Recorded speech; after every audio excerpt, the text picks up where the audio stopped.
I find that most of the time I'm having conversations with the content I'm creating. Not that I'm yelling at it, although there are moments. Or I can't find the word. The word is out there. It's right, kind of, it's over here going, you can't see me, you can't think of me. And then when I am jotting down notes, and I always have, I'm not pitching this. I don't get a dime for doing that. But I like the old Hillary books, right? This is a 350 page, and it's exactly the right size to be beside me while I'm working on the computer, and I jot notes, and I go through about 4 of them a year, sometimes depending on how many projects I've got going. And when I jot things down, sometimes I'm actually talking out loud because I'm trying out the sentence as I can hear it. And when that happens, sometimes I realize that the sentence isn't accurate anymore. I'm saying a thing I have said many times, but I've outgrown it. Or it's not that I have outgrown it. It's that its timeliness is misplaced. Where and when and why it was needed is not happening now. And so it's not that the thing I hear, and you think out loud, yes, of course, me too. Doesn't everyone, we say, the two of us who are talking to ourselves in rooms and making people walk away. What we are doing is we are tapping into the different flavors and sensations and filters that allow us to see and recognize, hear, feel, sense information. A lot of stuff is blocked. A lot of things that we don't notice that other people do, our filters aren't wired for. The analogy there is one of the most fascinating things I learned the last couple of years in talking with veterans and first response people who deal with traumatic stress disorders of one kind or another. What they've discovered is that dogs can smell, I guess, but sense a shift in the chemical composition in us. And when they smell a difference, they alert to it. They'll touch us. It's why dogs are able to alert to, well, good morning, Maggie. It's why dogs are able to alert to early onset epileptic event, or an insulin spike, or in some cases, an uptick in an issue that's going on in the body, something with our kidneys, something in our stomach, and a different chemical is produced. The dog can sense it. What happens in the case of traumatic stress response is that the dog is trained to not alert to all the other things and only focus on that one. And that way they're not warning a perfectly sighted person that there's a car coming, because dogs for the blind alert to that kind of thing. And so we don't necessarily alert to the thoughts we're thinking. We don't necessarily alert to the different parts of us that are having conversations that are unhelpful, that are looking at something and seeing it through that filter and reporting back. And when we don't check to see which filter it is, we respond sometimes in very helpful ways and other times not so much, right? And so I want to talk about who our inner children are, who our inner stream reels are, and who's recording them and who's running them, and what we can do about it, because we're talking with each other. I'm speaking to you, and Eddie and Maggie and everybody are texting me back, because temporarily we're in that kind of dynamic, but things are going to change soon. And we don't realize that there's another voice just having a run-on conversation with itself. And every so often we pick up on it. And every so often when we pick up on it, we realize that that run-on voice has been influencing the way we feel. And sometimes it's not good. So hang on.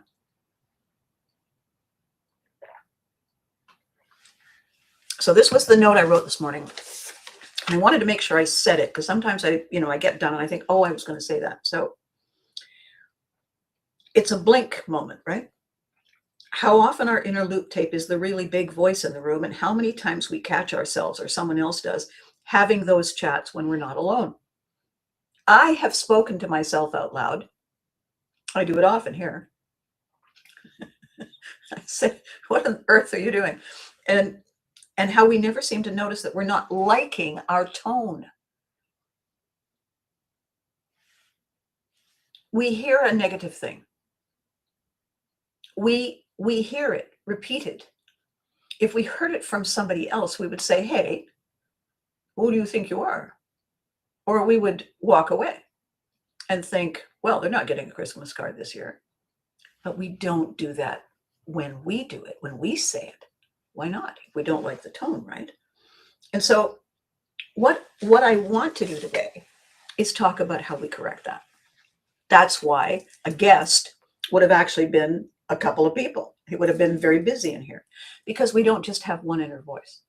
We have a few, typically. So the first thing that someone taught me a long time ago, that is a very funny thing to do, is give that inner voice a name and use it. I mean it out loud. Give the inner voice a name.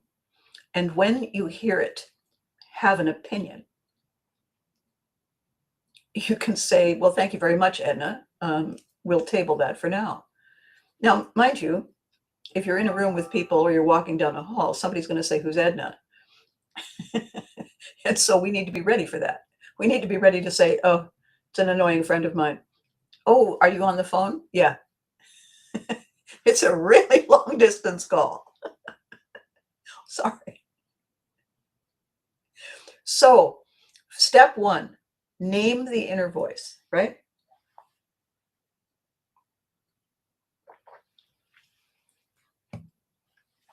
When inner Eddie is talking out loud, he needs a different name.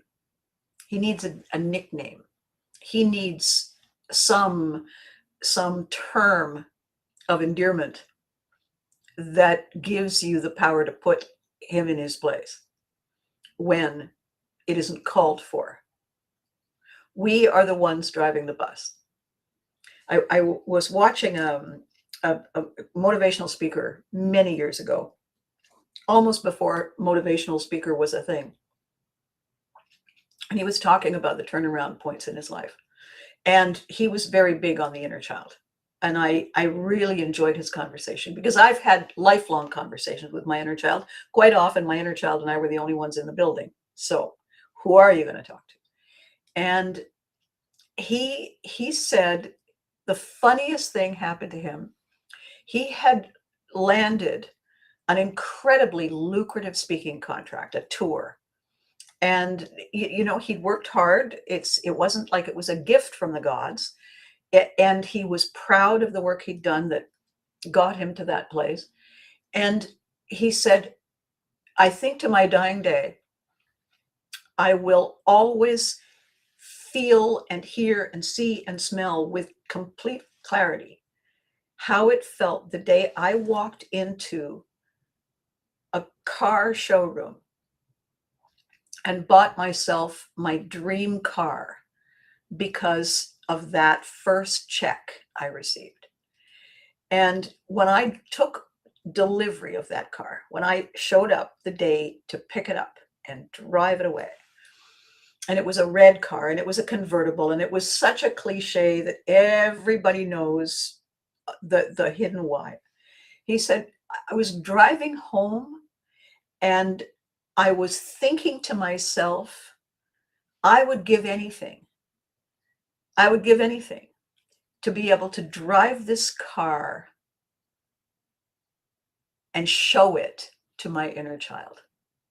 I would love to be able to bring that quality in me alive and say, what do you think? And then he said, the split second I thought that, my inner child voice said, who do you think bought the car? And he delivered the line like that. And the entire audience just exploded. Because of course, that wide-eyed, wondrous, never been dampened spirit, or got back up after it was dampened and brushed itself off and said, I'll show you, I'll show them. We all have one of those. We may have several. They may all get together without us and play cards, who knows? And we also have the other kind. We have the cautious kind. We have the hurt kind. We have the kind that never forgot a slight.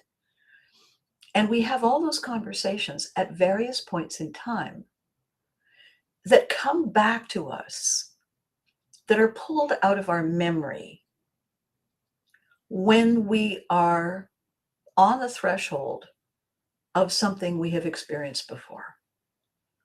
It is a recall to prepare us. It is a recall to remind us that we should not allow ourselves to be this vulnerable or this guarded.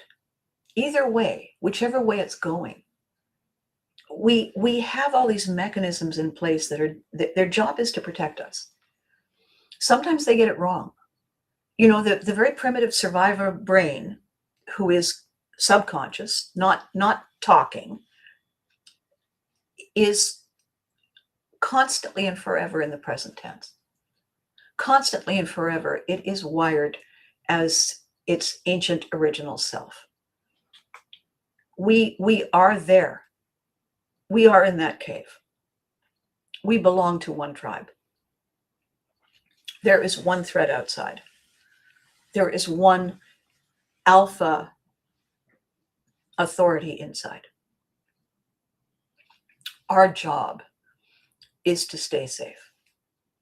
That brain's job is to keep everything going and flowing and growing to keep us safe. It is not aware of the modern day stresses. If we talk to ourselves in a way that creates a negative kind of energy, that brain senses negative energy. It doesn't hear the words, but it senses the negative energy and interprets that as danger, interprets that as a threat. And its only job is to keep us alive. So wherever that trigger happens, that subconscious brain would encourage that trigger, would encourage that voice, because that sounds like an early warning system. That brain is not capable of understanding that there are toxic people who are just gossiping, and it's theoretical. We hear them on elevators, we hear them in hallways, we hear them in offices. Well, that brain doesn't know anything about hallways and elevators and offices. That brain thinks there's only a very small number of us and we're in a cave. Good morning, Kelly. How nice to see you. And I'm talking today about our inner child, Kelly, and how sometimes it's helpful and other times not, and what we get to do about it. And so that's why my guest today is the invisible part of me. And while you guys are on your side typing and texting, you're also sharing the space with your inner child. So there's a whole bunch of us in the room this morning. Just some of us aren't visible.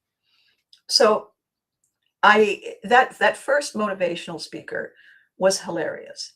Every next thing he said, I wanted to love, because I so much loved his throwaway. Who do you think bought the car? Of course it was his inner child. What am I thinking? So now I want to get to a couple of reasons why we feel handicapped about dealing with these inner child voices. Why we don't feel that we can do something about it. what on earth is it that causes us to take on a spectator role and let the inner voice? Good morning, Patrick. Good heavens, where have you been? It's good to see you. Welcome back. I'm talking about our inner child voices, Patrick, and why we let them get away with stuff. What is it? Why do we think that they're in charge? Because they love it. When they get to be in charge, they love it, and they just ignore anything that we're saying and doing. So I have a little set of questions, kind of a self-diagnostic that is fun. So if any of you actually have a weapon of mass construction, let's get to it. So inner voice, we hear it say, now we could easily get into the habit of saying, says who? Says who? Says who, Edna? And the only drawback with that is it creates a response. Now you're actually having an ongoing conversation with Edna, or whatever the name is you give your inner child. I don't actually call my inner child Edna. It's just a name. But here's the real question. And I think it's something for the later folder. Personally, I think this is a later folder exercise, which means that it wouldn't necessarily be now, but we can certainly take notes. So let's say you had your later folder and you heard yourself say something unhelpful, right? Or even helpful, if it bolstered you, right? You're the smartest person in the room. Everybody so far as I know, Patrick, is doing well. After all, they all showed up here, so they've been able to set stuff aside, and I am very grateful. So the first question we ask of the inner voice that says something, our inner child, is it true? They never liked you. Is it true? Instead of saying, who asked you, Edna? Is it true? You don't have to have the answer. You just write down the question. Because is it true challenges that origins that push the button, play it. Is it true? If you play it again, Sam, is it true? It might be true. Or, now here's the interesting second question.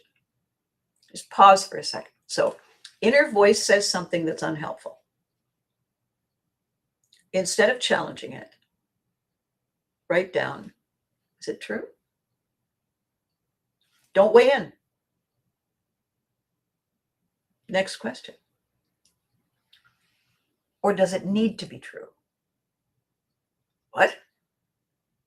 What do you mean need to be true? Why would I need a negative comment? Why would I need something that makes me feel kind of tight across the shoulders and have that sort of tightness in the pit of my stomach? Why would I need that? That's crazy. What on earth would make me need that? Well, to keep you here. To keep you from looking at the horizon. To keep you from asking, what if?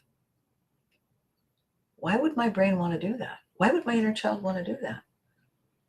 Because the brain that is protecting you from threat does not like change. The brain that is protecting you, us, we, likes things to be the same because the same is familiar. The same, if it's familiar, is safe. Now, it's not necessarily true that it's safe, but that brain doesn't know. All it knows is if it's the same as yesterday and we're still here after yesterday, then why, if it ain't broke, right? Why change it? Why fix it? If it worked before. It's not capable of projecting that there's a storm coming. It's not capable of projecting that there's going to be snow or an earthquake or any of that. All it knows is that if it worked yesterday, then why not do it again today? We don't have to come up with something new. We can just do the same thing. In order to do the same thing, we have to hear the same instruction, and we have to feel the same way, and we have to want the same outcome, right? It's simple math. So that means that unhelpful, snipey, kvetchy little voice, thank you, Kelly. That means that snipey little voice thinks, Mom always liked me best. And that means it'll do it again. Now, if on the other hand, we say, I don't know why I keep listening to this. Maybe I'll give it something new to say. Brain is very pliable, malleable, neuroplasticity. Yeah, you're right, Eddie. That little voice is ego, and it needs a timeout. And the thing is, you can't just say go away because it's our brain. You have to give it something else to do, something new to do, something different to do. You can't just delete a habit. You have to replace it with a habit because nature doesn't like a vacuum. So what is the new thing that we can say? And it doesn't mean that we have to say I'm a Pollyanna and all things are bells and roses. No. But we can say, we can look at that thing. You know, I remember walking into a new school, and I remember feeling, I guess I was for the first time old enough. Your medical condition, yes, it teaches you a lot about ego, doesn't it? I remember feeling different. And I think probably it was because I was old enough to recognize the other people as people, you know, as different energies and doing different things. I think I was probably 5 or 6. And I can remember wondering, because nobody looked at me, why they didn't like me.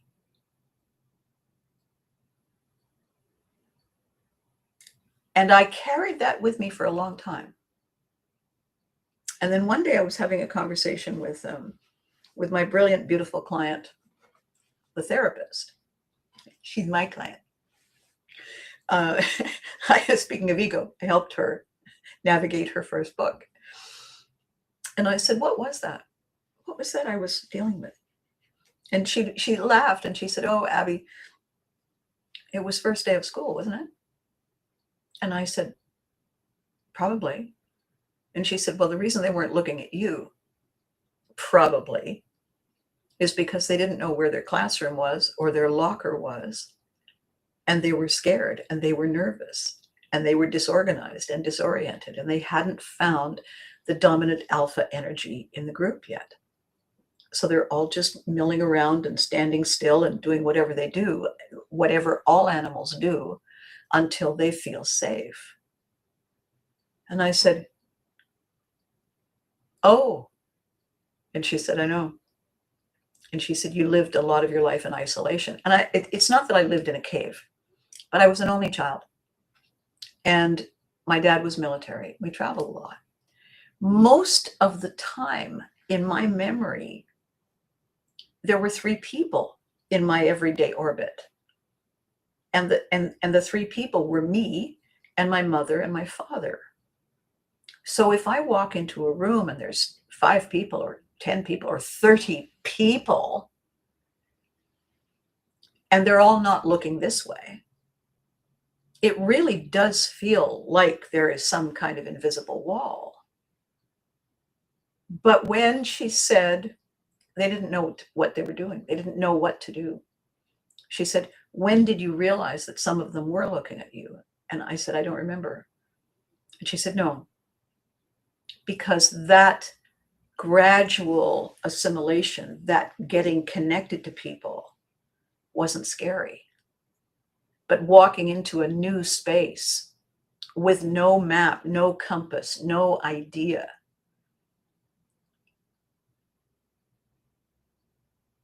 is something memorable. But now, Patrick, what have you said? For those that have an inner voice, because some actually don't, there's two things at play: the speaker and the listener that interact, for sure.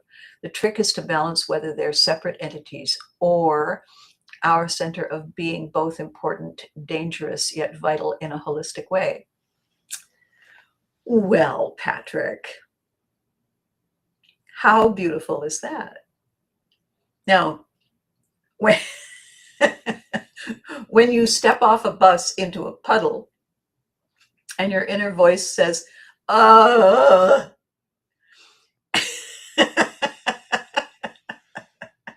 at the same time as you experience the sensation that is, "Gah." Are they working together, do you think? Is it the Hallelujah Chorus? Is it the Mormon Tabernacle Choir going on? That's lovely, Patrick. I love that.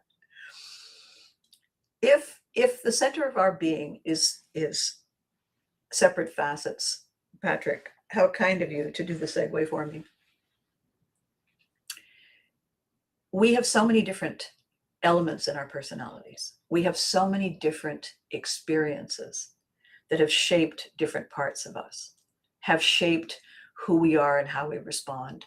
One of the things that human beings are very good at, good in the same in many of the same ways that all animals are.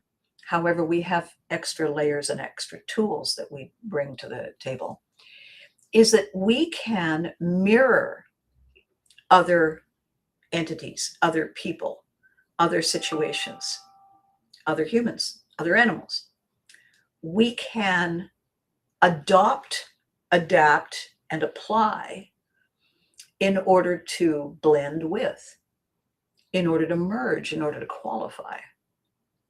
We can tone ourselves down, we can amp ourselves up, we can take ourselves to the front of the pack or nestle in the middle, depending on where it serves us and what our superpowers are that we can bring.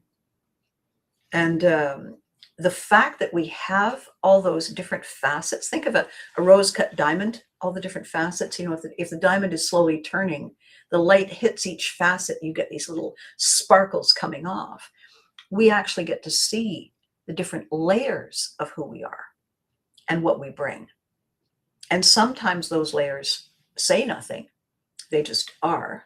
And other times they have something we actually hear or believe we hear, because we think it, we feel it, we experience it. And one of these aspects that I learn, that we all learn, if we've ever been, in a class where we've been taught acting techniques, if they say you're going to play the old lady and you're going to play the mailman, well, then you're not going to sound like a 3-year-old if you're the old lady. You're not going to sound like a 70-year-old attack victim, unless that's who the old man is. You're going to adopt a different personality that you're familiar with, somebody you observed. If I'm going to be an old man, I have to pull back into my memory the last old man I saw and figure out how to bring that quality back for people to experience. We all have that ability. We don't realize we have it. So when we're in a situation that is overwhelming, we don't realize that we have the ability to leverage what's going on, to go get the part of us that can leverage that. And instead, we have these arguments with ourselves about why it's not working, which my father would refer to as a stalling tactic. Stop talking about it and do something. And so what I want very much for us to understand today is that we access our memories in so many different ways. And our job to look after ourselves, to allow us to move forward with care and with grace, is to evaluate the messages we're getting, to evaluate what we see. If there's something off, the energy's off, or it smells strange, or it feels cold or something, and that doesn't make sense based on what we know, well, those are cautions. They could be good cautions. They could be green flags. They don't always have to be danger. But our inner child, our inner voice, our many inner versions of us are part of the conversation. And we forget that this is an asset. I have a very dear friend whose other voice is often very critical. And learning the habit of simply listening to that voice has taught my friend that that voice and that negative, critical, toxic sensation has permission to control what we're doing, control how we're feeling, control our ability to say, you know what? And it's a difficult thing to do, to shift a habit. So what I wanted to give you today and leave you with today is the hack that I use. And it's the 5 questions that I always use when I'm taking a step back, when I'm too close. And I don't always realize it right away. And I know it's the same for Eddie. We've had these conversations, Patrick, Maggie, we've had these conversations. We find ourselves in a momentum. We find ourselves rushing. We find ourselves feeling like we don't have time to stop and think. And that's when we need to. And it only takes a few seconds. We don't have time for that. Yes, we do. Because regret lasts a long time. And so the simple questions, again, it's about asking the inner voice questions to give ourselves not only an anchor, but a rudder, so that we're not at the whim of the tides and the wind. What does this do? Whatever the statement is. You look like this. I feel like that. What does that do? Who does that serve? What does that change? Why should I care? What does it matter? What's in it for me? What does it do? Nya, nya, nya, nya, nya, nya, nya. What does that do? Nya, nya, nya, nya, nya. Who does that serve? What does it change? Why do they care? What does it matter in the overall? What's in it for me? And it doesn't take long. Once you've had that written down, I know that Eddie was saying a long time ago that he had it on a list. So he just opens it and looks at it. So you don't have to originate it. What does it do? Who does it serve? What does it change? Why do they care? What does it matter? What's in it for me? When you ask those questions, that little voice quite often shuts up. Fine then. Because if there are no good answers to those quick questions, if all it's doing is holding us hostage, now maybe it's pausing us. You know, like you forget something and you go back and you're rushing and you think, now I'm going to be late. No, maybe you weren't supposed to be there earlier. Don't impose everything that's wrong with that delay. That delay may have been a gift. What does it do? No idea. When will I know? Later. I'll know later. Somebody will tell me, oh my God, did you hear about the bridge collapse? Right? The most unhelpful thing anybody can do, and I'm speaking now as both a writer, an editor, and a publisher, okay, in all three hats. You cannot edit while you're creating. You cannot second guess yourself and move forward. You must do the thing, or pause first, examine the thing, then do the thing, then look at, did I mean to do that? And we're not talking about jumping off cliffs here, but asking those questions. What does it do? Who is it for? What does it change? Why do they care? Why does it matter? What's in it for me? Nothing, nothing, nothing, nothing, nothing. Shut up. Carry on, Edna. Take a break. We have things to do. Our inner child is with us always. Our inner child can't see the future. Our inner child is curious about the present. Our inner child only brings what it believes, what it remembers. And all of those things are from the past. When we have a weapon of mass construction and there's ink in it, we can rewrite that story. We can give our inner child something new to be excited about, to hold on to believe in. And how awesome is that? I'm going to leave you a little early today. I have some exciting news that I'm going to share soon.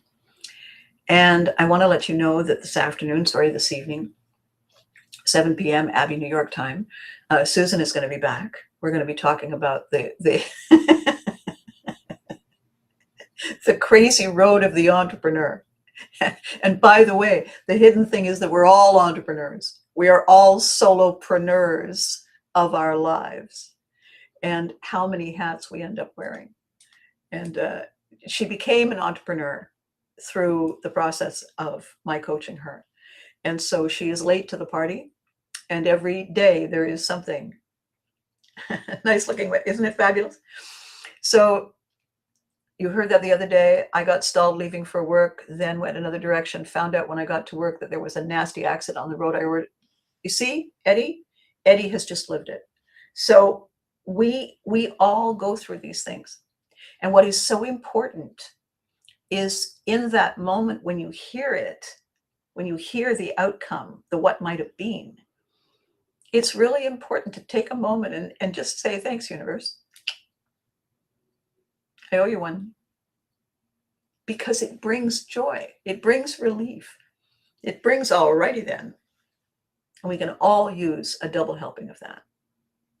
So I'll be back. I'll be back tonight, 7 p.m. New York time, with Susan Willette, live in color. We figured out the camera problem. That only took forever. We figured out the camera problem. And so we'll be here at 7 p.m. and I hope you'll join us.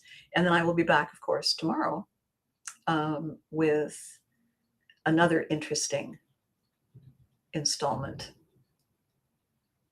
coming very soon. All right? You know the drill, right? Be good to you.